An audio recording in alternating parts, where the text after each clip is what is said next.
From the macabre minds of Laughing Devil Production comes another story from the Nightshade Diary. You know what that means. Check under the bed and make sure no one or nothing is there. Is the closet door securely shut?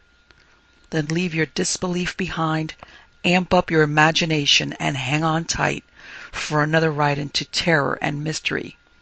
And like all good horror stories, just imagine it's a dark and stormy night. And remember, screaming like a little girl is permitted.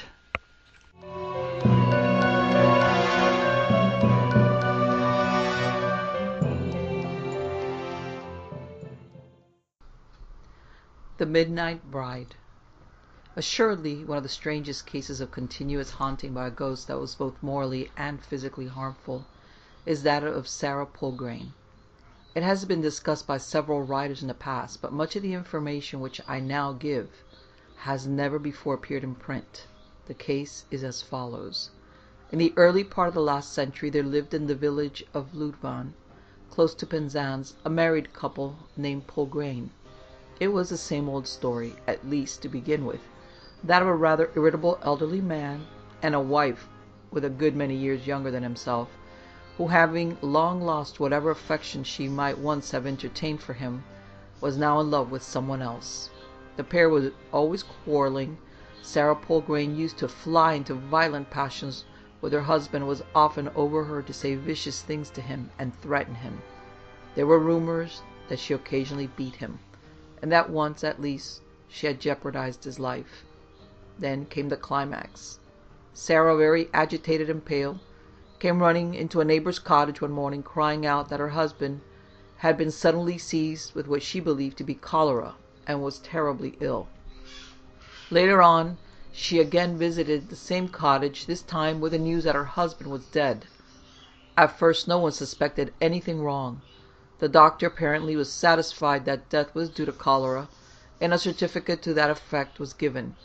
After the funeral, however, rumors of foul play began to circulate, and they eventually became so insistent that the local authorities decided to take action. The body of Mr. Polgrain was exhumed, and on examination was found to contain sufficient arsenic to kill at least 3 people. Sarah Polgrain was arrested and charged with murder. Now, this being a ghost book and not a work on crime, there is no need for me to go into the details of the trial. It is sufficient to say that Sarah was proved to have had a great hatred for her husband, and to have held many clandestine meetings with her lover, who went by the name of Yorkshire Jack. Some people said Yorkshire Jack influenced her, but in reality there seemed little doubt that she, being by far the stronger character of the two, influenced him. He was a good-looking, gay young spark, and Sarah appears to have firmly made up her mind that no one but herself should have him. The case against her was most damning. It could scarcely have been more so had she been actually caught in the act of murder. She was found guilty and sentenced to be hanged. So far the case of Sarah Polgrain is ordinary enough. We now come to certain unusual happenings that make it extraordinary. When the time for the execution drew near, executions in those days were conducted in full view of the public, Sarah pleaded that Yorkshire Jack might be allowed to accompany her to the scaffold.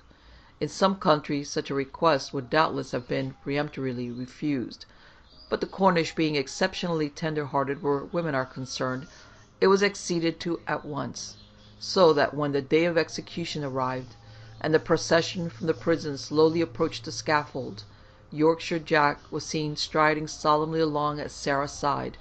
On and on the execution party came, till at last they had mounted the platform. Then, when everything was ready, Jack kissed Sarah. As the two stood clasped in each other's arms, Sarah was heard to say in slow, measured tones, "You will?" And Jack, after some slight hesitation, responded quickly and nervously, "I will." He then stepped away from her, but she never took her eyes off him, gazing at him with an expression of awful intensity till the very last. So much for the execution. Now for one of the numerous stories of what happened subsequently. Close to midnight, a day or two later, a resident of Louvain, tramping wearily home after a long day's outing in Penzance, was passing the churchyard when, simultaneously with the striking of the church clock, He heard to his surprise the sound of digging. Wondering what could be going on at such an hour, as to his knowledge there was no immediate forthcoming funeral, he stopped, and then entering the churchyard made for the spot from which the sounds came. He had not gone far before he saw in the cold white beams of the moon, which clearly illuminated every object around him, a tall figure in what looked like a white sheet, with its back to him, busily digging on the spot where Mr. Polgrain had been twice buried.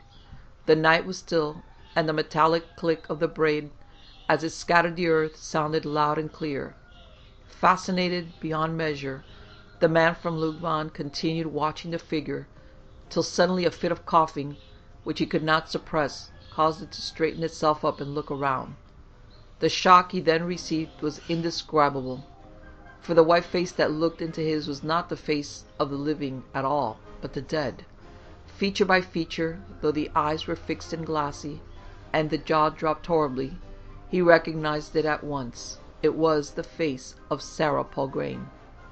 Round her throat, standing out in ghastly contrast to the appalling whiteness of the skin, was the black mark of the rope. For some seconds he was too overcome with terror to do anything. He remained where he was, staring at the thing, his heart almost at a standstill, and his knees on the verge of giving way beneath him. Then, quite suddenly, his faculties seemed to revive, and he turned on his heels and ran, never once stopping till he reached home. Another incident of a somewhat similar nature involved a stranger to Cornwall. This man was riding along one night in the neighbourhood of Louvain, when, owing to the wind and rain, for there was a great gale blowing, he somehow lost his way and presently found himself in a lane full of ruts and holes, instead of on the good main road leading from Penzance to Hale. Riding on as best he could, intending to ask his way at the first cottage he came to, he was making fair progress when suddenly his horse shied, and the next moment started off at breakneck speed. When at last he was able to regain some control of the animal, he glanced around and was startled to see a tall figure, swathed from head to foot in white, close to him, and with apparent ease, keeping up with him, although he was still galloping at speed. He tried to persuade himself that what he saw was due either to an optical illusion, to hallucination, or simply to sheer imagination, but reason asserted itself, and he could not. Arriving at length alongside a churchyard wall, over which he could see the gravestones gleaming white in the moonlight, the thing suddenly turned, strode across the road, and approached the gateway. Impelled by curiosity, the stranger then looked back at it, and as he did so it threw off its hood and faced him. In the clear moonlight he could see it distinctly. Its cheeks were white, its wide open mouth drooped hideously, and as its eyes met his, they gleamed and glittered with a baleful light. It had long hair hanging in disorder about its neck and shoulders, while around its throat there appeared to be a broad black band or ribbon. Overwhelmed with horror, the rider put spurs to his horse and rode on. Almost immediately afterwards, however, yielding to a sudden impulse, he drew up and turned in his saddle to take a final look at the thing before passing out of sight. It had disappeared, but as he paused, too fascinated for the moment to stir, over and above the moaning and whistling of the wind, he heard faint but quite unmistakable sounds of digging. Well, these and similar stories produced such panic in Louvain and its immediate vicinity that, in the words of a local resident, no one dared venture near the spot, the burial ground, after dusk. There was, in or near Louvain at that time, a well with a strange superstition attached to it, that no child born in the parish of Louvain and baptized or dipped in the water of its well would ever suffer the ignominy of hanging. When Sarah Polgrain was hanged, the people of Louvain were greatly disturbed, fearing that the superstition or tradition had for the first time been departed from, an event which they regarded as a very unlucky omen. Fortunately, however, someone suggested that perhaps Sarah was not actually born in their parish, and a search being made among the parish records to the relief of everyone, it was discovered that Sarah had been born in a neighbouring village, and therefore was not a native of Louvain after all, at which, we are told, there was universal rejoicing. Now, to return to Yorkshire Jack. After Sarah's death a marked change was seen in this young gay blade. Gone was all his gaiety and abandonment, and it was not long before he became sour-tempered and morose. His appearance, too, sadly altered. From being healthy complexion and well proportioned, he grew miserably thin and ghastly pale, and developed a queer habit of constantly looking over his shoulder, as if he thought he was being followed. A friend met him, so it was said, one wild rainy night on the beach at Penzance, and asked him where he was going. "Home," Jack replied surlily, "but it is for the last time." "Why so?" the friend inquired in surprise. "Because of her," Jack said gloomily. "She gives me no peace. Wherever I go, she follows me. Wherever I turn, I find her at my elbow." "Do you mean Sarah?" the friend ventured, "or rather, Sarah's ghost?" "Aye," Jack said, "you've hit it. Walk along with me a bit, and you won't find I'm gaming you." The friend agreed, and as they paced along side by side in silence, presently there came the sound of footsteps, and the tap, tap, tap of high heels close behind them. They could both distinctly hear these sounds above the breaking of the waves on the shingles, and the moaning and howling of the wind. When they left the seafront and footed along the road leading inland towards Gouval and Louvain, the tap, tap, tap still followed them. "Do you hear it?" Jack declared. "Turn around and look." The friend was generally considered a reliable man of some courage, but when he got that order he hesitated. There was something particularly unnerving in the tapping, and he was afraid of what he might see. At last, however, he steeled himself to turn around, and what he saw was not the figure of a person at all, but a peculiar bluish light. It was cylindrical in form, and about 5 feet or more in height, and as it moved along the middle of the road, there issued from it the tap, tap, tap of high-heeled shoes. Yet there was nothing in its shape suggestive of a woman. "Well," Jack said, "do you see her?" "No," replied the friend, greatly disturbed. "I see no ghost at all, nothing but a light, and I'm thinking I'll be leaving you, for I can't stand being followed by it any longer." He made for a low wall as he spoke, and hastily clambering over, left Yorkshire Jack to continue the rest of the way home alone. That is to say, alone save for the tapping. The next day Jack went to sea, and a strange uncanny presence followed him. His mates used to see him constantly looking over his shoulder at something which they could not see, but at night, when they were lying in their hammocks in the forecastle, they were constantly aware of a strange unpleasant something standing in their midst. This went on for weeks, all through the voyage, and until they were almost within sight again of Mounts Bay. Then one morning Yorkshire Jack, who had been growing more and more restless and morose, made an extraordinary confession. Calling aside one of the crew, he told him he doubted very much if he would live to see another sunrise. "When I was on the scaffold that morning talking to Sarah Polgrain," Jack said, "she made me promise on my oath that on this very day at midnight I would marry her.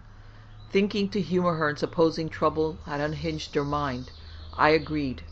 But I now know that she was quite sane and much in earnest. Now being able to wed me in the flesh and blood, she means to bind me to her forever in the spirit." He whispered these last words with such emphasis, peering fearfully around him as he did so, that the seaman beside him felt his flesh creep, and was completely unnerved for the rest of the day. That night, at close to 12 o'clock, the whole forecastle was awakened by the sound of footsteps. They were the steps of someone wearing high-heeled shoes, and they came up, tapping along the passage leading to midships, and halted beside the hammocks in which Yorkshire Jack lay, white as a sheet, his face contorted with terror. Jack got up, and without uttering a sound left the forecastle, and made for the deck, and the tapping went with him all the way. Once on deck, he walked straight to the bulwarks, and clambering onto them before his terrified comrades could sufficiently pull themselves together to stop him, he leaped into the sea. Just for a moment or so those on board caught a glimpse of his white face amid the black billows, and then, before any help could be sent to him, he was swept away and out of sight. According to the statements of certain eye-witnesses of the tragedy, directly Jack disappeared, those of his mates who were leaning over the bulwarks watching distinctly heard, at least so they declared, coming apparently from the depths of the ocean, the far-away chiming of bells, a curiously ominous and sinister sound. They were undoubtedly wedding bells, but the marriage associated with them was one that could only have been made and sealed in hell. The Phantom Dachshund. A haunting can be as much a source of worry as a distressing and puzzling illness. A person with an apparently unusual physical complaint, or one whose symptoms he would find embarrassingly difficult to describe to a doctor, will often keep his condition secret and suffer on in silence for as long as he is able. It is only when he is finally driven to confide in the doctor that he discovers his illness is not at all unique, that thousands of other people have suffered from it and thousands more will. So it is with a great number of hauntings. The witness involved will keep secret his alarming experience, very often believing that he must have been half out of his mind, until, to his complete surprise, along comes another absolutely independent witness, or even several of them, to offer personal corroboration of the same ghostly happening. Over the years, corroboration of hauntings has come to me in a variety of different ways, and one example of this is the case of the Phantom Dachshund of a street in the West End of London. This began with a letter to me from a correspondent, Mrs. J. Piercy, as follows. Though I am by no means overindulgent to dogs, they generally greet me very effusively, and it would seem that there is something in my individuality that is peculiarly attractive to them. This being so, I was not greatly surprised one day when in the immediate neighborhood of B Street to find myself persistently followed by a rough-haired dachshund wearing a gaudy yellow color. I tried to scare it away by shaking my sunshade at it, but all to no purpose. It came resolutely on. I was beginning to despair of getting rid of it when I came to B Street, where my husband once practiced as an oculist. There it suddenly altered its tactics, and instead of keeping at my heels, became my conductor, forging slowly ahead with a gliding motion that both puzzled and fascinated me. I saw too that despite the heat of the day, it must have been approaching 90 degrees in the shade, the legs and stomach of the dachshund were covered with mud and dripping with water. When it came to number 90, it halted, and veering swiftly round, eyed me in the strangest manner, just as if it had some secret it was bursting to disclose. It remained in this attitude until I was within 2 or 3 feet of it, certainly not more, when to my great amazement it absolutely vanished, melted away into thin air. The iron gate leading to the area was closed, so there was nowhere for it to have hidden, and besides, I was almost bending over the animal at the time, as I wanted to read the name on its collar. There being no one near at hand, I could not discuss the strange incident, and so came away wondering whether what I had seen was actually a ghost or a mere hallucination. Number 90, I might add, judging from the brass plate on the door, was inhabited by a doctor with an unpronounceable foreign name. Now, this curious little encounter on a hot summer's day would have remained in my notebook along with other interested single sightings, had I not then been fortunate to hear from another lady, a total stranger to the writer whose letter I have just quoted, about what, without doubt, was this very same phantom dog. Here is Mrs. S. Howard's story as she told it to me. I once had a rough-haired dachshund, Robert, whom I loved devotedly. We were living at the time near B Street, which always had a peculiar attraction for dear Robert, who, I am now obliged to confess, had rather too much liberty, more indeed than eventually proved good for him. The servants complained that Robert ruled the house, and I believe what they said was true, for my sister and I idolized him, giving him the very best of everything, and never having the heart to refuse him anything he wanted. You will probably scarcely credit it, but I have sat up all night nursing him when he had a cold and was otherwise indisposed. Can you therefore imagine my feelings when he was absent one day at mealtime? Such a thing had never happened, for fond of morning constitutionals as he was always the soul of punctuality when it came to his food. Neither my sister nor I would hear of eating anything. While he was missing, not a morsel did we touch, but slipping on our hats, and bidding the servants do the same, we scoured the neighborhood. The afternoon passed without any sign of Robert, and when bedtime came, he always slept in our room, and still no sign of our pet. I thought we should have gone mad. Of course, we advertised, selecting the most likely papers, and we resorted to other mediums too, but alas, it was hopeless. Our darling little pet was irrevocably lost. For days we were utterly inconsolable, doing nothing but mope morning, noon, and night. I cannot tell you how forlorn we felt. Then came the incident, which revealed to us the terrible manner of his death. I was out walking one evening when, to my intense joy and surprise, I suddenly saw Robert standing on the pavement a few feet ahead of me, regarding me intently from out of his pathetic brown eyes. A sensation of extreme coldness now stole over me, and I noticed with something akin to a shock that, in spite of the hot, dry weather, Robert looked as if he had been in the rain for hours. He wore the bright yellow collar I had bought him shortly before his disappearance, so that had there been any doubt of his identity, that would have removed it instantly. On my calling to him, he turned quickly round, and with a slight gesture of the head, as if bidding me to follow, he glided forward.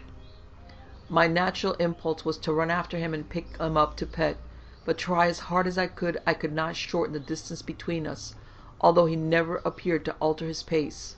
I was quite out of breath by the time we reached B Street, where to my surprise he stopped at number 90, and turning round again gazed at me in the most beseeching manner. I can't describe that look. Suffice it to say that no human eyes could have been more expressive, but of what beyond the most profound love and sorrow I cannot attempt to state. I have pondered upon it through the whole of Midsummer Night, but have not been able to solve it to my satisfaction. I do not know for how long we stood there looking at one another. It may have been minutes or just a few brief seconds. He took the initiative from me, for as I leaped forward to raise him in my arms, he glided through the stone steps into the area. Convinced now that what I beheld was Robert's apparition, I determined to see the strange affair through to the bitter end, and entering the gate, I also went down into the area. Robert had come to an abrupt halt by the side of a low wooden box, and as I foolishly made an abortive attempt to reach him with my hand, he vanished instantaneously. I searched the area thoroughly, and was assured there was no outlet save by the steps I had just descended, and no hole, nor nook, nor cranny where anything the size of Robert could be completely hidden from sight. What did it all mean? I knew Robert had always had a weakness for exploring areas, especially in B Street, and in the box where his wraith disappeared I saw a piece of raw meat. Now, there are ways in which a piece of raw meat may lie without arousing suspicion, but the position of this morsel suggested that it had been placed there carefully, and for assuredly no other purpose than to entice stray animals. Resolving to question the owner of the house, I rapped at the front door, but was told by the manservant, a German, that his master never saw anyone without an appointment. I then did a very unwise thing. I explained the purpose of my visit to this man, who not only denied any knowledge of my dog, but said that the meat must have been thrown into the area by some passer-by. No one in his household would throw away good meat like that. He asked me to go away at once, or his master would be very angry, as he stood no nonsense from anyone. I had to leave. I had no alternative, for after all, who would have believed my ghostly experience? I found out, however, from a medical friend that number 90 was tenanted by an Anglo-German who was well thought of at a certain London hospital, where he was often occupied in vivisection. I dare say, my friend added, he does a little vivisecting in his private surgery by way of practice.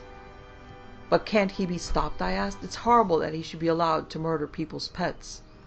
You don't know for certain that he does do this, said my friend. You suppose so from what you say you saw, and evidence of that nature is no evidence at all. No, you can do nothing except to be extra careful in future, and if you have another dog, make him steer clear of number 90. I was sensible enough to see that he was right, and did not press the matter, and I soon noticed one thing, however. There were no more pieces of meat temptingly displayed in the box, so it is just possible that the occupier of number 90 got wind of my inquiries and thought it wise to end his nefarious practices. The stories of ghost dogs which have come my way are many and varied. Here is the strange experience of Mrs. Anna Sibuim. One Halloween, Mrs. Sibuim told me, I was staying with some friends in Hampstead, and we amused ourselves by working spells to commemorate the night. There is one spell in which one walks along a path, sowing hemp seed and repeating some fantastic words, after which they are supposed to see those people who are destined to come into their life in the near future. Eager to put the spell to the test, I went into the garden alone, and walking boldly along a path bordered each side by evergreens, sprinkled hemp seed lavishly. Nothing happened, and I was about to give up when suddenly I heard a pattering on the gravel. Turning around, I saw an ugly little black and tan mongrel running towards me, wagging its stumpy tail. not at all prepossessed with the creature, for my own dogs are purebred, and thinking it must have strayed into the grounds, I was about to drive it out and had put down my hand to prevent it jumping on my long dress, when, to my astonishment, it vanished, literally melted away into fine air beneath my very eyes. Not knowing what to make of the incident, but feeling inclined to attribute it to a trick of the imagination, I rejoined my friends. I did not tell them what had happened, though I made a note of it in my diary. Within 6 months of this incident, I was greatly astonished to find a dog exactly like the one I have just described, but this time undeniably flesh and blood, running about on the lawn of my house in Bath. How the animal had got there was a complete mystery, and what is stranger still, it seemed to recognize me, for it rushed towards me, frantically wagging its diminutive tail. I had not the heart to turn it away, and so the forlorn little mongrel was permitted to make its home in my house, and a very happy arrangement it proved to be. For 3 years all went well, and then the end came swiftly and unexpectedly. I was in Blackheath at the time, and the mongrel was in Bath. It was again Halloween, but there was no hempseed sowing on this night, for no one in the house but myself took the slightest interest in anything to do with the supernatural. 11 o'clock came, and I retired to rest. My bed was one of those antique four-posters hung with curtains that shone crimson in the ruddy glow of a cheerful fire. All my preparations complete, I had pulled back the hangings, and was about to slip in between the sheets, when to my unbounded amazement, what should I see sitting on the counterpane but the black and tan mongrel? It was him right enough. There could not be another such ugly dog. Though unlike his usual self, he gave no demonstration of joy. On the contrary, he appeared downright miserable. His ears hung, his mouth dropped, and his bleared little eyes were watery and sad. Greatly perplexed, if not alarmed, at so extraordinary a phenomenon, I nevertheless felt compelled to put out my hand to comfort him, when he immediately vanished. 2 days later received a letter from Bath, and a postscript that read that the mongrel, we never called it by any other name, had been run over and killed by a car, the incident occurring on Halloween at about 11 o'clock. Of course, my sister wrote, you won't mind much, he was so extremely ugly, and well, we were only too glad it was none of the other dogs. But my sister was wrong, for notwithstanding his unsightly appearance and hopeless lack of breed, I had grown to like that little black and tan more than any of my rare and choice pets. Miss Jean Prettyman, whom I met in Cornwall, told me she once lived in a house in Westmoreland that was haunted by the apparition of a large dog, enveloped in a bluish glow, which apparently emanated from within it. The dog, while appearing in all parts of the house, invariably vanished in a big cupboard at the back of the hall staircase. Miss Prettyman, her family, the servants, and several visitors to the house all saw the same apparition, and were more frightened by the suddenness of it coming than by its actual appearance. The theory was that it was the ghost of some dog that had been cruelly done to death, possibly by starvation, in the cupboard. Some other ghost dogs do not make their appearance so startlingly obvious, as may be instanced by the following case in which I was concerned. A friend of mine, Edward Morgan, had a terrier called Scotch, which was found one morning poisoned in its big stone kennel. Soon afterwards Morgan came to me and said, "Elliott, I've got a new dog, a spaniel, but nothing will induce it to enter the kennel in which poor Scotch was poisoned. Come and see." I did so, and what he said was true. Mac the spaniel, when carried to the entrance of the kennels, resolutely refused to go inside it, barking, whining, and showing unmistakable signs of fear. I knelt down, and peering into the kennel, saw 2 luminous eyes and the distinct outline of a dog's head. "Edward," I said, "the mystery is easily solved. There's already a dog in here." "Nonsense!" Morgan cried. "But there is," I said. "See for yourself." Bending down, he poked his head into the kennel. He then straightened up, looking at me very suspiciously. "You're having me on," he said. "There's nothing in there." "What?" I said. "Do you mean to say you can see no dog?" "No, because there isn't one." "Let me look again," I said, and kneeling down I peeped in to see exactly the same animal shape and the luminous eyes. "Do you mean to say you can't see a dog's face and eyes looking straight at us?" I asked. "No," said Morgan, "I can see nothing." And to prove to me the truth of what he said, he fetched the pole and raked about the kennel vigorously with it. We both then tried to make Mac enter, and Morgan finally caught hold of him and placed him forcibly inside. Mac's terror knew no limit. He gave one loud howl, and flying out of the kennel with his ears hanging back, tore past into the front garden, where we left him in peace. Morgan was still skeptical as to there being anything wrong with the kennel, but 2 days later he wrote me as follows. I must apologize for doubting you the other day. I have just seen what you declared. It's been corroborated. A friend of my wife's was here this afternoon, and on hearing of Mac's refusal to sleep in the kennel, she said right away she knew what was the matter. It was the smell. Mac scented the poison which was used to destroy Scotch. She suggested I should have the kennel thoroughly fumigated and there would be no more trouble. Well, my wife asked her to go into the yard and have a look at the kennel, and the moment she bent down and looked, and she cried out like you did, "Why, there's a dog inside, a terrier!" My wife and I both looked in but could see nothing. Our visitor, however, persisted, and on my handing her a stick, she struck at the figure she saw. To her amazement, the stick went right through it. Then, and not till then, did we tell her of your experience. "Well," she said, "I have never believed in ghosts, but I do so now. I am quite certain that what I see is the phantom of Scotch. How glad I am, because I am at least assured that animals have spirits and come back to us." That incident happened at a country house.